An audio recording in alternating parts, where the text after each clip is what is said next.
you should be a monster. You know, because everyone says, well, you should be harmless, virtuous. You shouldn't do anyone any harm. You should sheath your competitive instinct. You shouldn't try to win.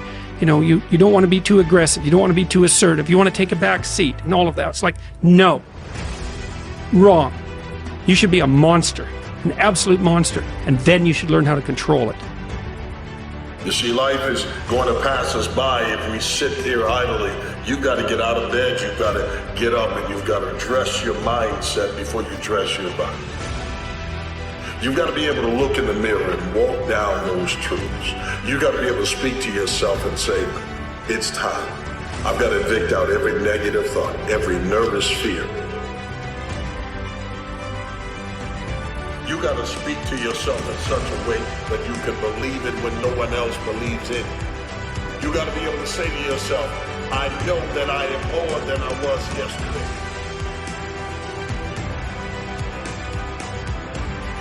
Being aggressive.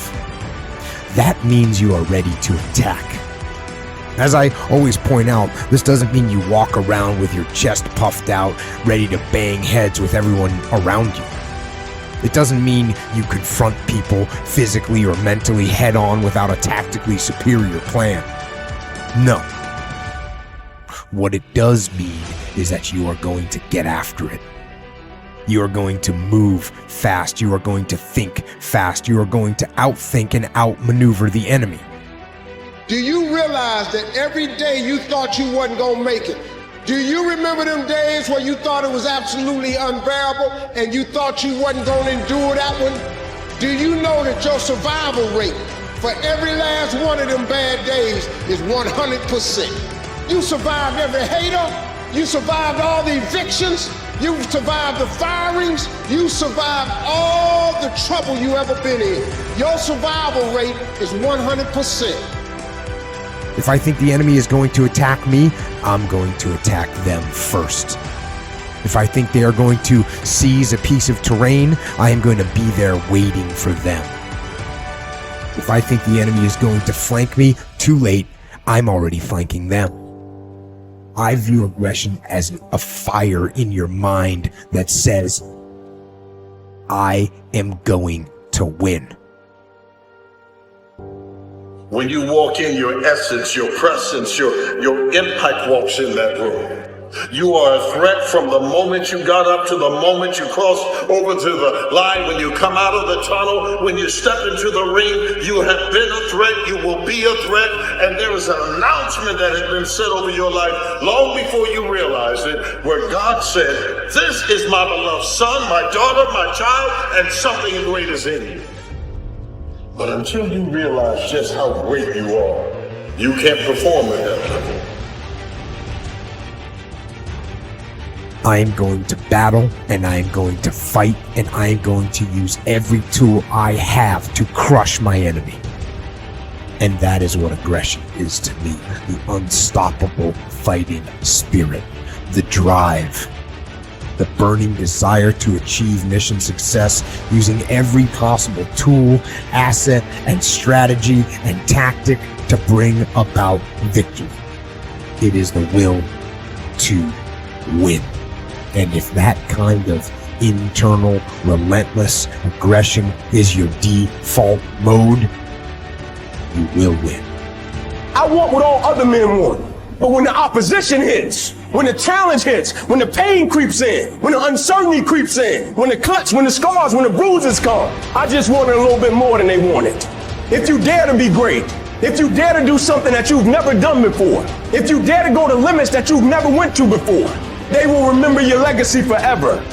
If you are still alive, there's still room for improvement. There's still room for growth. There's still room to grow and be better. But when you decide what's most important to you, your brain goes after it. If you don't know exactly what you want, or you let yourself get beyond that to something general, you're not going to achieve it. Clarity is power. The more clear you are about exactly what it is you want, the more your brain knows how to get there. You need to make it a habit to start every fucking day validating yourself, because life is a marathon. And this might be a challenging leg where you're like, I'm just going to throw in the towel. I'm not going to do that thing. Hell no.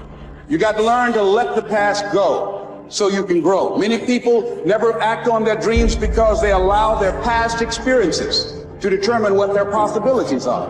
Whatever you've done in the past, that's not a reflection of your possibilities. That's just a reflection of your consciousness. That's just a reflection of your development and your growth. Turn up your game. Step up to the next level. Take practice more serious. Put more hours in. Put more time in. Challenge yourself to reach another level. Challenge yourself to beat your competitors. Challenge yourself to be a starter. Challenge yourself to win the championship. Your haters want you to fail. Write down. Make the decision that you won't give up. Make the decision that you won't give in. My why, it pushes me to another level. It pushes me to doing things that I didn't know I could do. It pushes me to be great. Greatness is not only talked about, it's about the work that you put in. Before we know it, we become something that we're not. And so many people in this world, they're living a life that's not theirs. And what I mean by that is that they're living a life that someone else gave them. They're living a life that pain gave them. They're living a life that depression gave them. They're living a life that a failed dream gave them. And they end up becoming that. That is not your identity. You got to get back to the core of your being. You got to get back to yourself. It's time for you to get up. It's time for you to go after. It's time for you to make your presence known. You've rested long enough. You slept long enough. You have taken too long of a time out. The alarm is sounding. Can you be weak and strong at the same time? Yes, but I say be strong. Train your physical strength and exercise your mental strength by doing the right things, the hard things. The things you know you're supposed to do. Do them. And be as strong as you can, mentally, physically, and emotionally, for yourself, for your team, for your family. Hold the line. You don't have to force yourself or motivate yourself to think negatively, to be depressed, to hate somebody, to want revenge, to want to get back at somebody, to beat yourself up over the head, to feel loaded with guilt. You don't have to make any effort to do that. Your mind is on automatic. It will do that by itself. You got to speak to yourself with absolute assurance that even if I lose in a ring, if I lose on the field, I have not lost in life. But those that did beat me, they taught me a lesson, how not to lose again. And when they see me again, I'm coming to win. The mindset of a winner begins by dressing yourself in that morning. When the alarm goes off, get up. Don't sit there, don't snooze, don't waste a moment, because there's competition coming. And you should be ready. We turn tragedy into triumph. That's what lions do.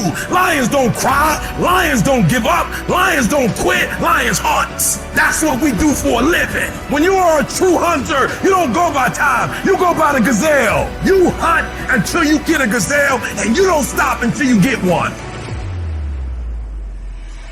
Be able to say to yourself, I know that I am more than I was yesterday. I know that I'm becoming more. I know that I'm developing greatness. I know that I've got value. I know that I've got something I can bring to the table. It takes guts. You got to dig down deep to cut it out. Keep on going again and again and again. You've got to be willing to face rejection and no again and again and again. Defeat again and again and again. And every time life knocks you down, you jump up and say, it's not over until I win. Don't give up. Don't let the world get you down. When it does get you down, get up and write what you want out of your life and don't fucking stop. You know what I'm saying? There ain't no vacation. You get up every fucking day, you look in the mirror and you tell that mirror, I'm a bad motherfucker.